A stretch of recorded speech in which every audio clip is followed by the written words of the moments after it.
Hello students, हम लोग आज पढ़ेंगे। हम लोग some basic concept of chemistry पढ़ रहे थे और उसमें लगभग हम लोग 5 लेक्चर्स कर लिए थे और आज हम लोग उसमें करेंगे। एक्चुअली बेसिक कंसेप्ट ही हम लोग देख रहे हैं केमिस्ट्री में। तो इसमें बेसिक कंसेप्ट में हम लोग प्रॉपर्टीज़ और मैटर्स ये सब चीज़ हम लोग कर लिए थे और आज हम लोग देखेंगे मेज़रमेंट इन केमिस्ट्री। तो सबसे पहले ये चीज़ आपको ज़रूरी है कि मेज़रमेंट्स क्या होता है। कोई भी चीज़ हम लोग करते हैं, जैसे आप अपने हाइट्स को मेज़र करते हैं, आप किसी चीज़ के लेंथ को मेज़र करते हैं, किसी ब्रेथ को मेज़र करते हैं, वॉल्यूम मेज़र करते हैं, यानी कि बहुत सारा ऐसा प्रॉपर्टीज़ है जिसको आप मेज़र करते हैं। तो ये मैटर का बहुत सारा प्रॉपर्टीज़ को आप मेज़र करते हैं। मेज़रमेंट हम लोग को क्या प्रोवाइड करता है? तो मेज़रमेंट हम लोग को बहुत सारे इन्फॉर्मेशन देता है माइक्रोस्कोपिक लेवल पे या माक्रोस्कोपिक लेवल पे, ठीक है, जिसमें बहुत सारे लॉ इंक्लूड रहते हैं, बहुत सारे इन्फॉर्मेशंस होते हैं, हाइपोथेसिस होते हैं, थ्योरी होते हैं, ठीक है। उसके आधार पे हम लोग किसी चीज़ के मेज़रमेंट को करते हैं, ठीक है। तो मेज़रमेंट एक्चुअली हम लोग को प्रोवाइड क्या करता है? अगर हम लोग उसको लिखना चाहें तो हम लोग लिख सकते हैं कि मेज़रमेंट हम लोग को क्या प्रोवाइड करता है, ठीक है। तो एक चीज़ हम लोग इसको थोड़ा सा देखते हैं। Measurements provide the macroscopic informations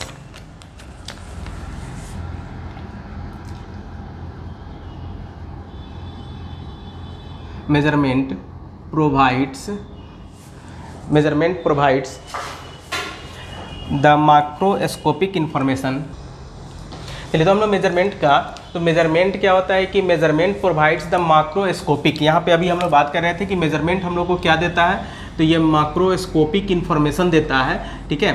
date are on the basis of several laws, जो बहुत सारे लॉ के आधार पे दिया जाता है, हाइपोथेसिस के आधार पे होता है और थ्योरीज के आधार पे हम लोग एक्सप्लेन करते हैं। Given to explain the behaviour of matter, यानी कि मैटर के बिहेवियर को एक्सप्लेन करते हैं, ये सब मेजरमेंट करके। बिना मेजरमेंट का किसी भी मैटर का प्रॉपर्टीज़ को या उसके बिहेवियर को समझना आसान नहीं होता है। बिना मेजरमेंट का हम लोग कुछ भी नहीं कर सकते हैं। साइंस में मेजरमेंट का काफ़ी इंपॉर्टेंट रोल होता है।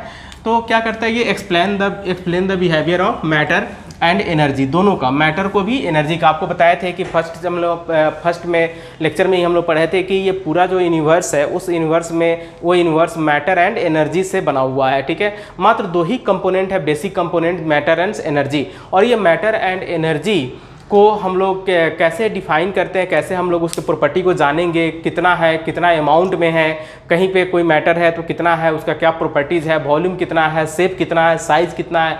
तो बिना मेजरमेंट के हम लोग उसको नहीं बता सकते हैं। तो इसलिए किसी भी चीज़ का मेजरमेंट करना काफ़ी इंपॉर्टेंट होता है। बिना मेजरमेंट के हम लोग कोई भी चीज़ उसका नहीं समझ सकते हैं। तो ये हम लोग देखते हैं दूसरा, माक्रोस्कोपिक लेवल पे और माइक्रोस्कोपिक लेवल पे, दोनों पे, ठीक है। अब कोई भी मेजरमेंट अगर हम, दूसरी बात आता है क्या कि कोई भी मेजरमेंट अगर हम लोग करते हैं तो मेजरमेंट करने के लिए कुछ ना कुछ तो चाहिए हम लोग को। हम लोग किस चीज़ का मेजरमेंट करेंगे? हम लोग क्या करते हैं, अगर हम लोग किसी चीज़ को मेजर करते हैं तो उसके लेंथ को मेजर करते हैं, उसके हाइट को मेजर करते हैं, उसके वॉल्यूम के मेजर करते हैं, ठीक है। तो ये जो भी लेंथ, हाइट, मास, ये सब क्या है? ये सब एक फिजिकल क्वांटिटी है। डैट मीन्स कि जब भी हम लोग किसी चीज़ का मेज़र करेंगे तो क्या होगा? फिजिकल क्वांटिटी के टर्म में ही मेज़र करते हैं, यानी कि जिसका मेज़रमेंट पॉसिबल हो पाता है। तो फिजिकल क्वांटिटी के टर्म में हम लोग मेज़र करते हैं। तो अब हम लोग बात करते हैं कि फिजिकल क्वांटिटी क्या होता है। यहाँ पे एक इंपॉर्टेंट चीज़ आया, फिजिकल क्वांटिटी। बिना फिजिकल क्वांटिटी के हम लोग कोई भी चीज़ को मेज़र करना पॉसिबल नहीं है। यानी कि जो भी हम लोग देखते हैं, लेंथ, हाइट, मास, टाइम, ठीक है, ये सब क्या है? ये सब तो फिजिकल क्वांटिटी है। तो ये फिजिकल क्वांटिटी क्या होता है, फिजिकल क्वांटिटी कैसे आया, कहाँ से आया, तो इसके बारे में हम लोग थोड़ा सा देखते हैं। तो कोई भी ऐसा क्वांटिटी जो फिजिक्स के लॉ के आधार पे डिस्क्राइब किया जाता हो, जिसका मेजरमेंट करना जरूरी हो, उससे वैसे क्वांटिटी को हम लोग फिजिकल क्वांटिटी बोलते हैं, ठीक है। तो फिजिकल क्वांटिटी में जैसे मास, वॉल्यूम, तो हम लोग फिजिकल क्वांटिटी को इस तरह से लिखते हैं कि all the quantities in terms of which laws of physics are described and whose measurement is necessary are called physical quantity। तो ये फिजिकल क्वांटिटी होता है। जैसे फिजिकल क्वांटिटी में लेंथ आ सकता है, मास है, टाइम है, फोर्स है, कुछ भी हम लोग ले सकते हैं, वॉल्यूम है, करेंट है, ये सब फिजिकल क्वांटिटी में आते हैं, ठीक है, जिसका हम लोग मेजरमेंट करते हैं। यानी कि कोई भी ऐसा क्वांटिटी जिसका मेजरमेंट करना जरूरी है या जिसको हम लोग मेजरमेंट करते हैं, जिसके आधार पे हम लोग फिजिक्स के लॉ को डिटरमाइन करते हैं, जिसके डिस्क्राइब करते हैं, तो ये सब क्वांटिटी फिजिकल क्वांटिटी कहलाता है। और ये फिजिकल क्वांटिटी को हम लोग मेजर करेंगे तो आप समझ सकते हैं कि फिजिकल क्वांटिटी को हम लोग कैसे मेजर कर सकते हैं। मान लेते हैं कि हम लोग इस बोर्ड का अगर हमको लेंथ मेजर करना हो तो लेंथ मेजर करेंगे तो कैसे करेंगे, कुछ ना कुछ तो हम लोग को चाहिए। हम लोग बोल रहे हैं कि इस बोर्ड का लेंथ का मतलब हो गया फिजिकल क्वांटिटी, और इसका मेजरमेंट करना है, और मेजरमेंट करके आपको एक्सप्रेस भी करना है। तो एक्सप्रेस कैसे करेंगे, जैसे अगर हम लोग कहें ये बोर्ड का लेंथ कितना है तो क्या होगा, कुछ ना कुछ तो बोलना पड़ेगा। अगर कोई बोलता है 5 मीटर, तो 5 मीटर मतलब अगर बोलेगा तो हम लोग वहाँ पे समझ सकते हैं मतलब कि इसके मेजरमेंट को एक्सप्रेस करने के लिए दो टर्म वहाँ पे यूज हो रहा है। एक है 5 मतलब हो गया ये न्यूमेरिकल वैल्यू, एंड मीटर क्या हो गया, इसका यूनिट। दैट मीन्स कि किसी भी फिजिकल क्वांटिटी को एक्सप्रेस करने के लिए दो हम लोग को टर्म का ज़रूरत पड़ता है। एक है न्यूमेरिकल वैल्यू का और दूसरा होता है उसका यूनिट्स का। यानी कि बिना यूनिट्स के हम लोग किसी भी क्वांटिटी को, फिजिकल क्वांटिटी को एक्सप्रेस नहीं कर सकते हैं, ठीक है। अगर सिर्फ हम लोग अगर इस बोर्ड को बोलते हैं कि ये सिर्फ 5 है तो कुछ समझ में नहीं आता, ठीक है, या फिर बोलते हैं मीटर है तो मीटर से भी कुछ पता नहीं चलेगा। लेकिन अगर हम लोग बोलेंगे 5 मीटर, 3 मीटर, 2 मीटर, तो इससे ये हम लोग को एक क्वांटिटी पता चल रहा है कि अच्छा इसका लेंथ इतना मीटर है। यानी कि हम लोग इस ऐसे समझ सकते हैं कि किसी भी फिजिकल क्वांटिटी को एक्सप्रेस करने के लिए, उसको बताने के लिए, उसके मेजरमेंट को एक्सप्रेस करने के लिए हम लोग को न्यूमेरिकल वैल्यू एंड उसके यूनिट्स का ज़रूरत पड़ता है। तो हम लोग यहाँ पे लिख सकते हैं कि a physical quantity is expressed in terms of a pure number and their unit. ए फिजिकल क्वांटिटी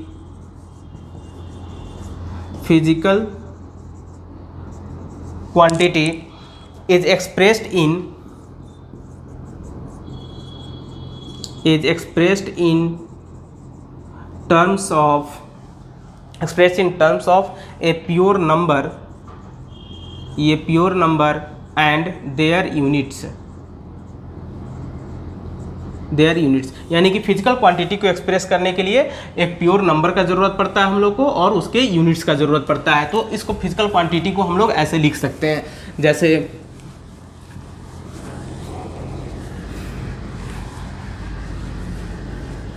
यहाँ पे देखिए हम लोग ऐसा लिख सकते हैं, ये है फिजिकल क्वांटिटी, और physical quantity is equal to क्या होगा, a number, numerical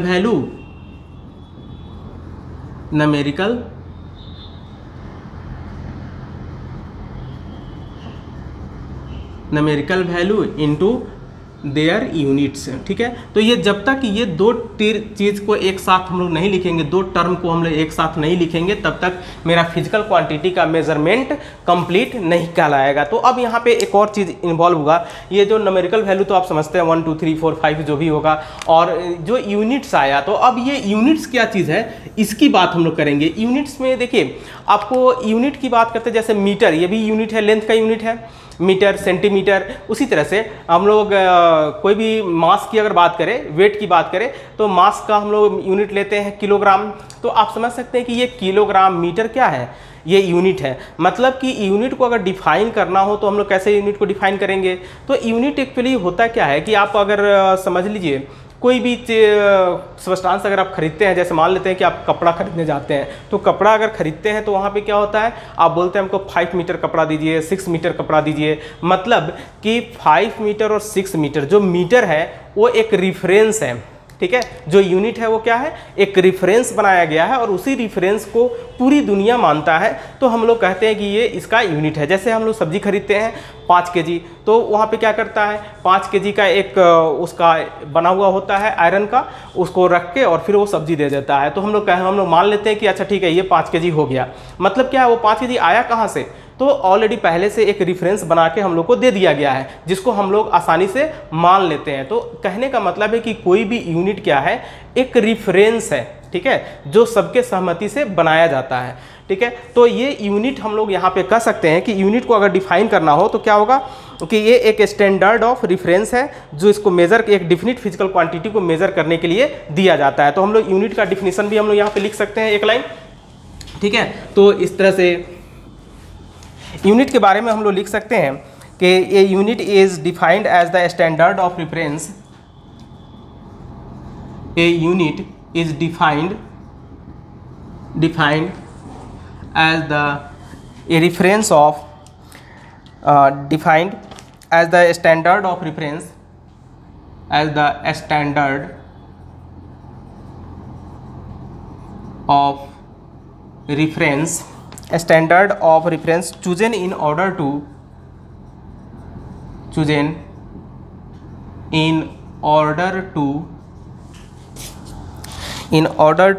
measure a definite physical quantity, measure a definite physical quantity।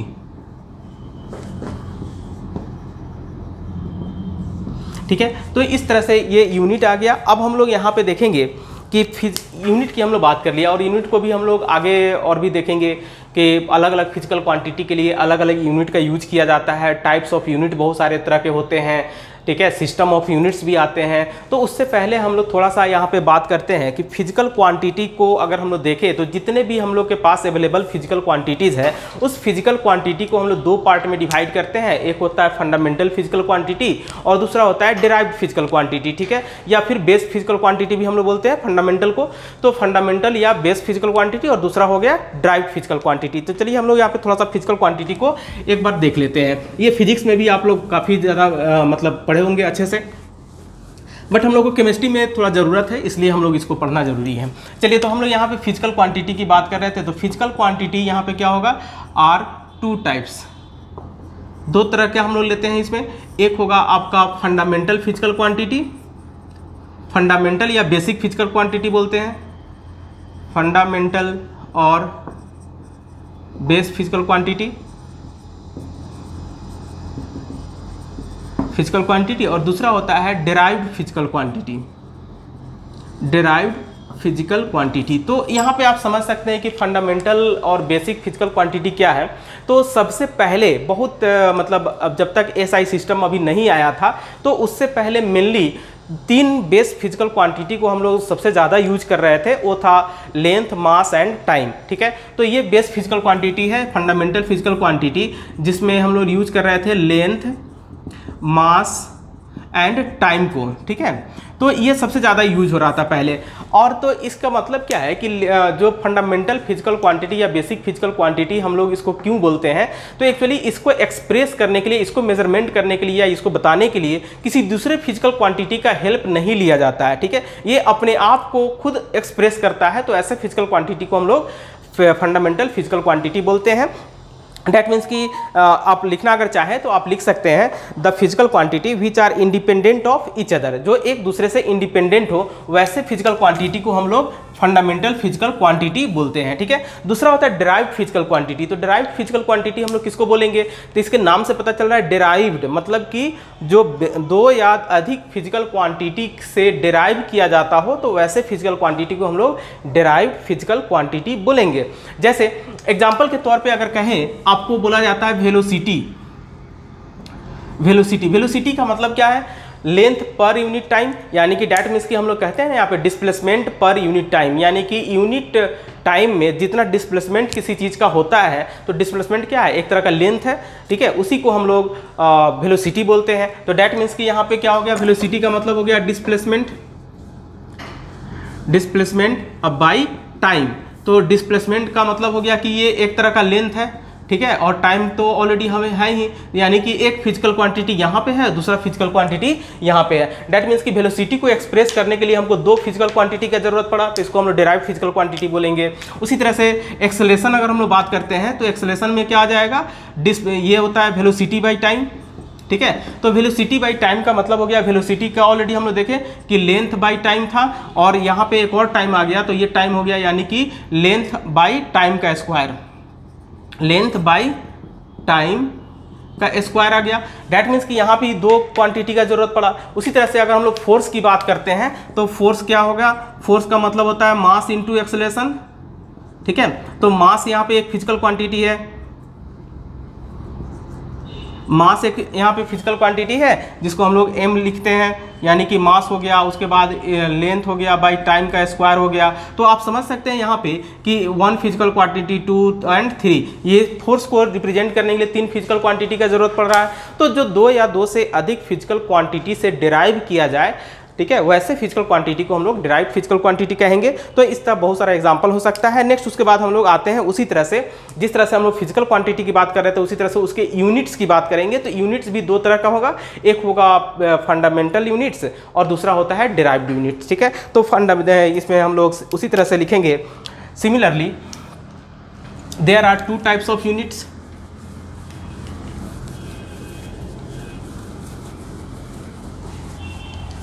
यहाँ पे सिमिलरली देयर आर 2 टाइप्स, बस इसको समझना है, 2 टाइप्स ऑफ यूनिट। एक होता है फिर से फंडामेंटल यूनिट या बेसिक यूनिट,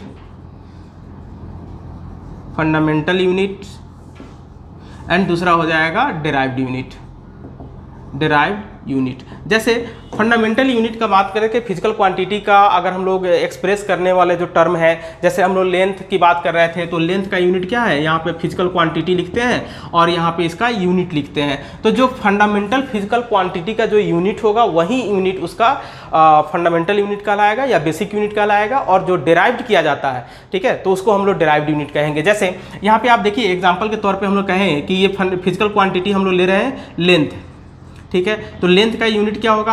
अब ये इसको रिप्रेजेंट करने के लिए अलग अलग यूनिट दिया जाता है, जैसे एसआई सिस्टम का यूनिट अलग होगा, एफपीएस सिस्टम का यूनिट अलग होगा लेंथ का, उसी तरह से एमकेएस सिस्टम में इसका अलग होगा। तो यहाँ पे हम लोग कह सकते हैं कि इसको और ज़्यादा हम लोग डिटेल इसमें देखेंगे डिराइव्ड यूनिट में।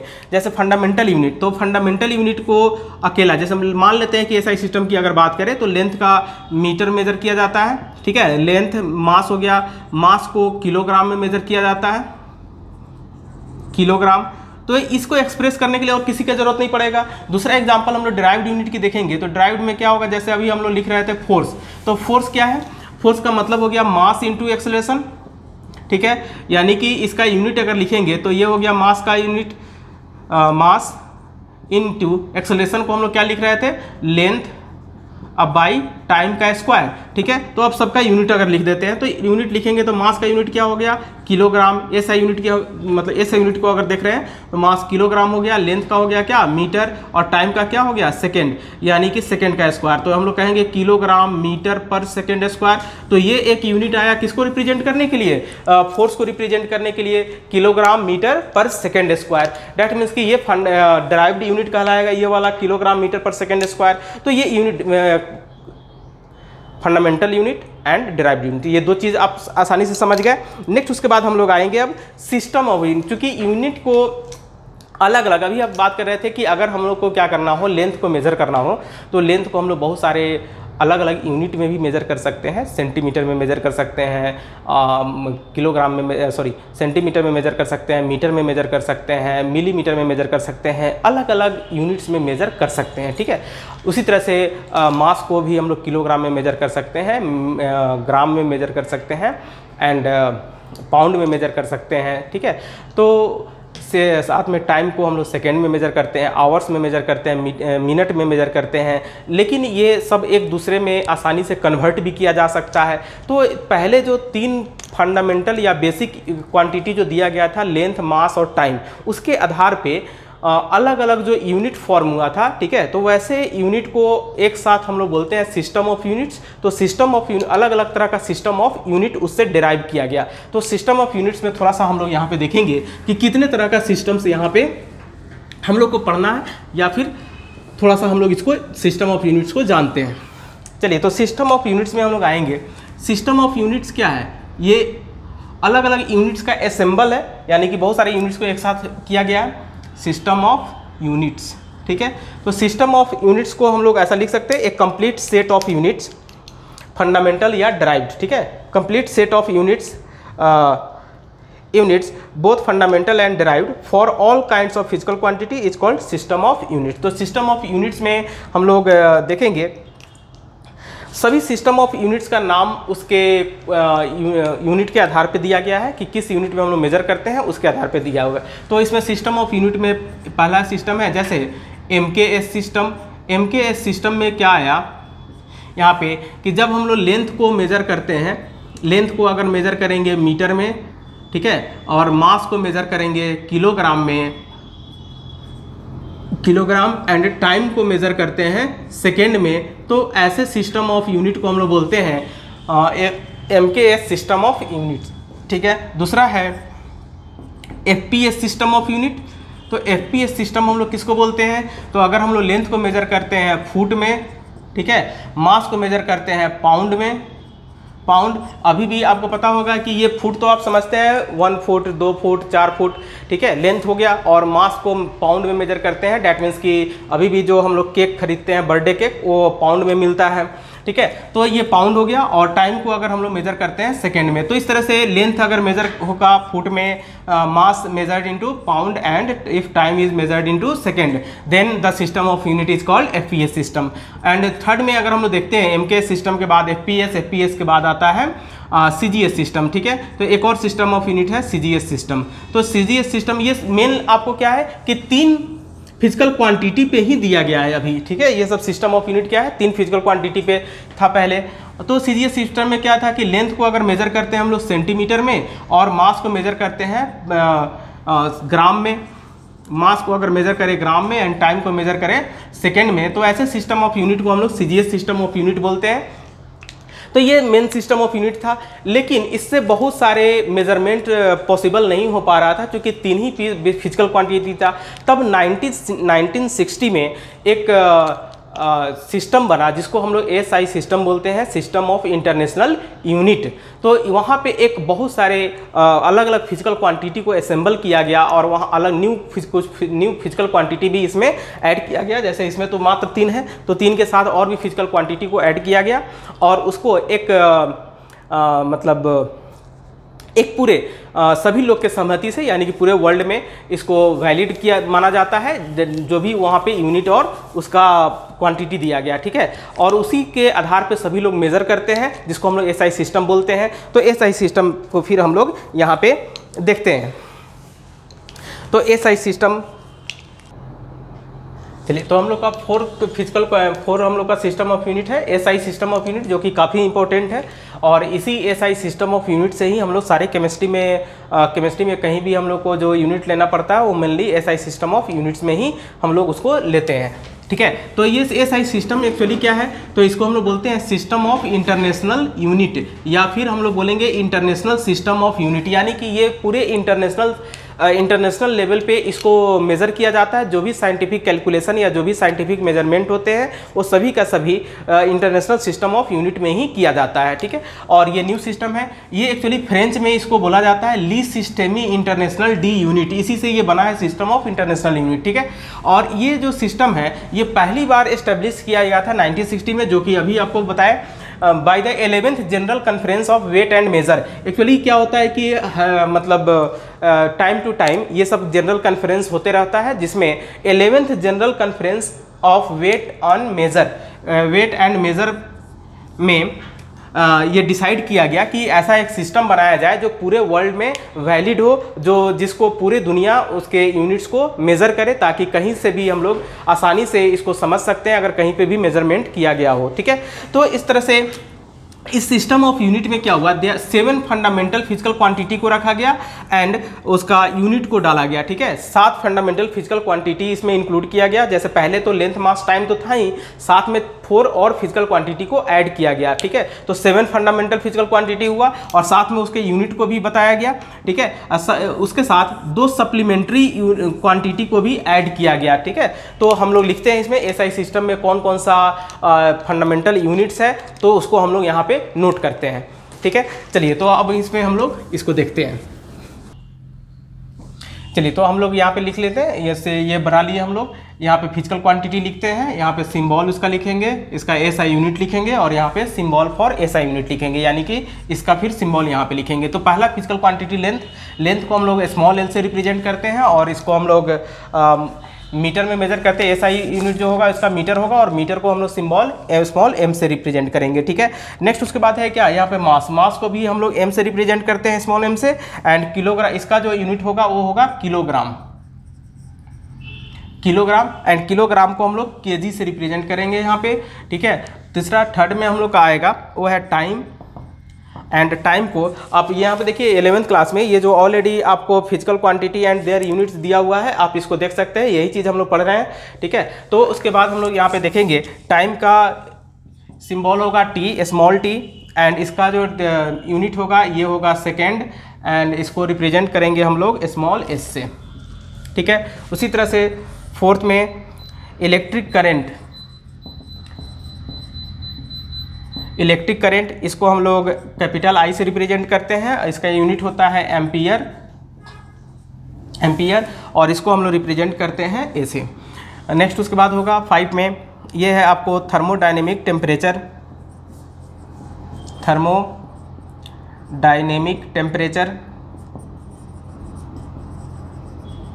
यानी कि हम लोग सिर्फ टेम्परेचर ही लिखें तो भी कोई दिक्कत नहीं है। तो टेम्परेचर को हम लोग रिप्रेजेंट करते हैं कैपिटल टी से। यहाँ पे ध्यान देना है, ये टाइम हो गया स्मॉल टी और ये हो गया कैपिटल टी, ठीक है। और इसको मेजर करते हैं हम लोग एसआई यूनिट में केल्विन में, और इसका स्मॉल यूनिट होगा सिंबल के, ठीक है। उसके बाद होगा 6 में हम लोग देखेंगे अमाउंट ऑफ सब्सटेंस,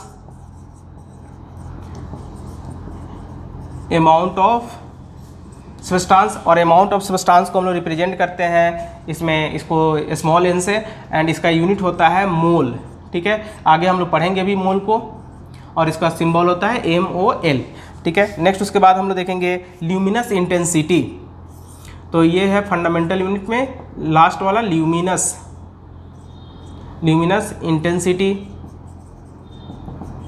इंटेंसिटी, और इसको रिप्रेजेंट करते हैं हम लोग कैपिटल आई स्मॉल भी नीचे में, ठीक है। और इसका होता है कैंडेला, और इसको हम लोग रिप्रेजेंट करते हैं CD से। और एक चीज़ और इम्पोर्टेंट है आपको यहाँ पे समझना है कि देखिए SI सिस्टम में जो भी यूनिट दिया गया है, डैट मीन्स कि जो भी रेफरेंस दिया गया है वो यूनिवर्सल है। यूनिवर्सल का मतलब कि हम लोग इसको अपने से ये नहीं कर सकते हैं, सबका एक पार्टिकुलर डिफिनीसन दिया गया है। जैसे अभी आपको बताया कि लेंथ है, ठीक है, तो ये लेंथ का हम लोग क्या देख रहे हैं कि लेंथ का SI यूनिट क्या है, मीटर है। यानी कि ये जो मीटर है, ये मीटर एक फिक्स क्वांटिटी है, और ये क्वांटिटी जैसे इसको सबको डिफाइन किया गया है कि कितना को हम लोग 1 मीटर बोलेंगे, कितना लेंथ होगा तो उसको 1 मीटर बोलेंगे, ठीक है। कितने मास को 1 kg बोलेंगे, टाइम 1 सेकेंड हम लोग कितने को बोलेंगे, इसका कहाँ से रेफरेंस लाएंगे, तो सबका एक रेफरेंस सेट कर दिया गया है, और वो फिक्स है, उसमें चेंजेस कभी नहीं हो सकता है। जो भी अगर मान लेते हैं कि कहीं भी हमको मेज़र करना हो, जैसे आजकल ये भी आपको प्रॉब्लम होता है कि बहुत सारे जगह लोग क्या करते हैं 1 किलोग्राम के जगह पे 900 ग्राम का ही वेट करके दे देते हैं, ठीक है। लेकिन अगर आपको ये पता करना हो कि 1 किलोग्राम है या नहीं है, तो उसके लिए एक प्रोटोटाइप बनाया गया है 1 किलोग्राम का, जो कि ऑलरेडी जिनेवा में रखा हुआ है, ठीक है।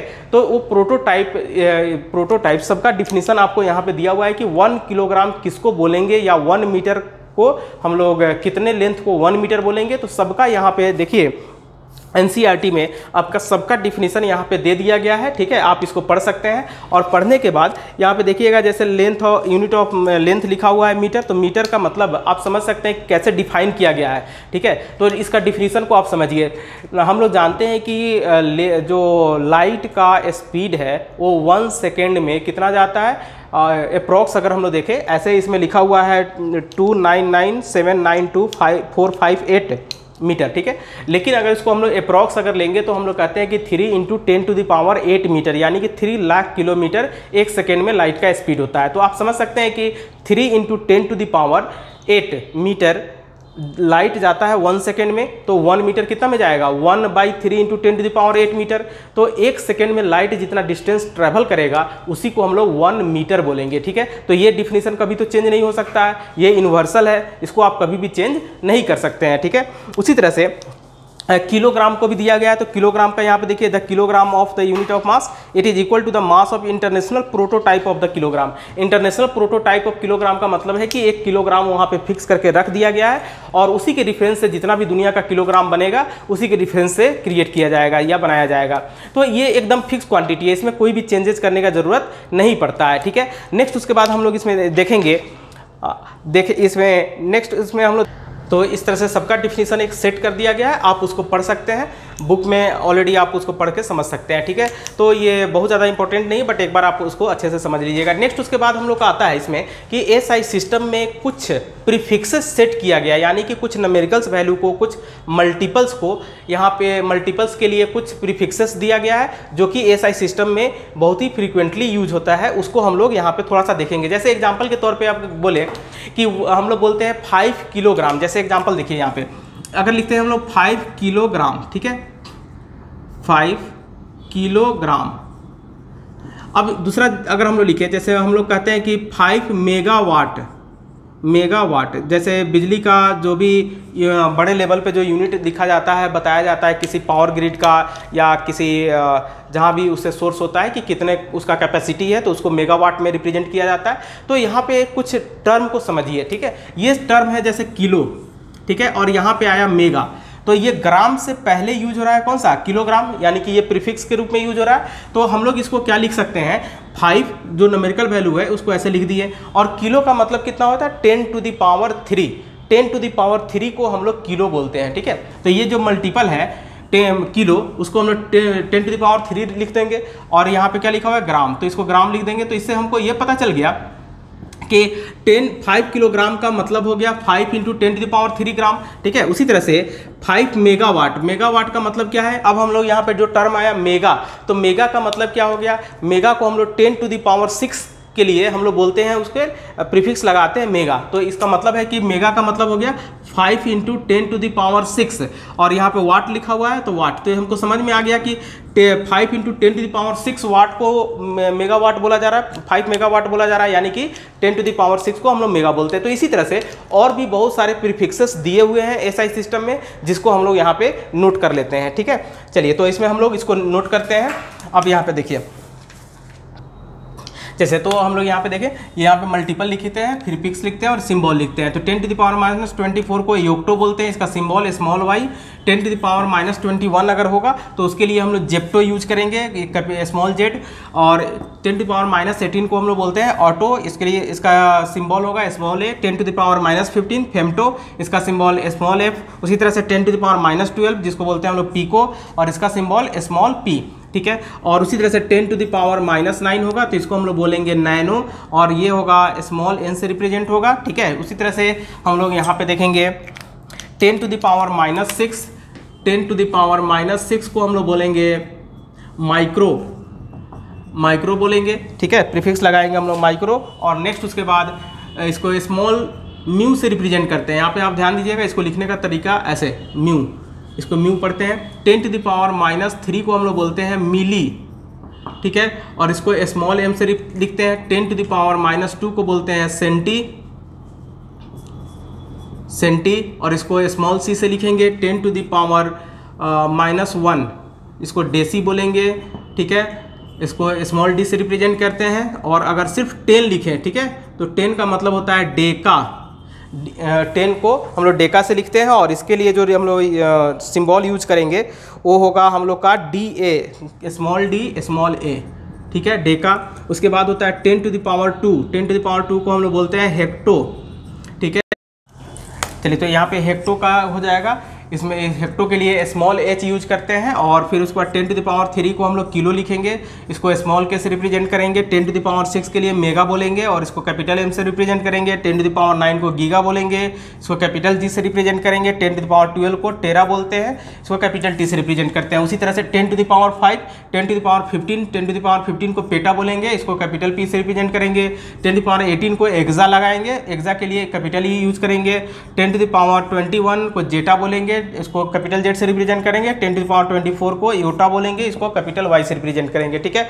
तो इसमें मेन आपको इंपॉर्टेंट क्या है कि 10⁻⁻12 से 10⁻+12 तक आपको याद रखना है, जो कि बार बार आपको यूज होगा, ठीक है।